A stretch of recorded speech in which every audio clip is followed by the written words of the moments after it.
এই নাও টাকা।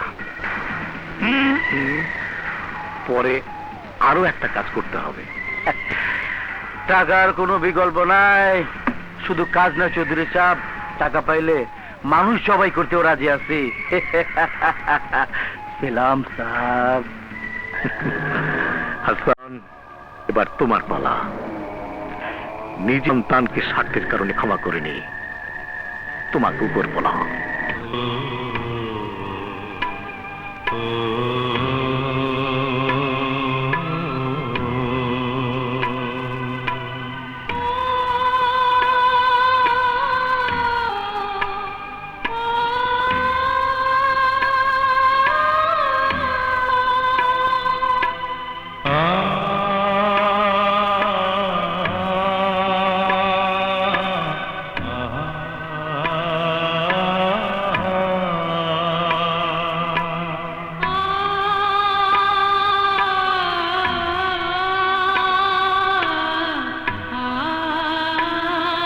প্লিজ উঠবেন না, একটু বিশ্রাম নিন।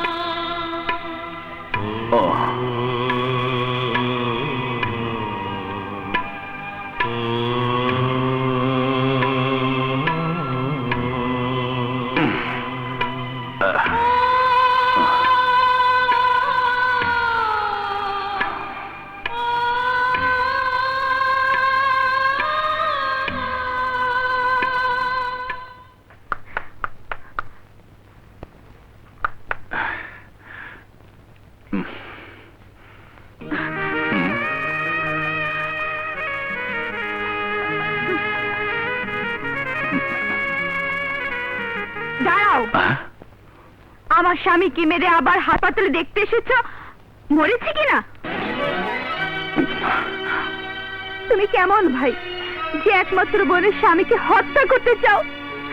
তুমি কেমন ভাই যে একমাত্র বোনের হাত থেকে মেহেদির রং মুছে ফেলে বিধবার সাজে দেখতে চাও? এই মুহূর্তে তুই আমার কোনো কথাই বিশ্বাস করবি না, আমাকে সমস্ত অবাধ সহ্য করতে হবে। বলো ভাইয়া, বলো, কি অপরাধ করেছিল আমার স্বামী যে তুমি তাকে এমন নির্দয় ভাবে মেরেছো? বলো, জবাব দাও। জানি জানি জবাব দেবার কোনো ভাষা তোমার জানা নেই, কিন্তু একটা কথা মনে রেখো, জীবন মৃত্যুর মালিক হই আল্লাহ। যাও, এই মুহূর্তে তুমি আমার স্বামী থেকে চলে যাও। আমি তোমার মুখ দেখতে চাই না, আমি তোমার মুখ দেখতে চাই না।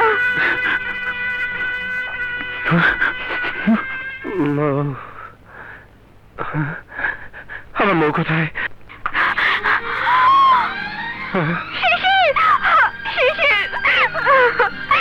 খোদার কাছে লাখ লাখ শুকর, তুমি জ্ঞান ফিরে পেয়েছো।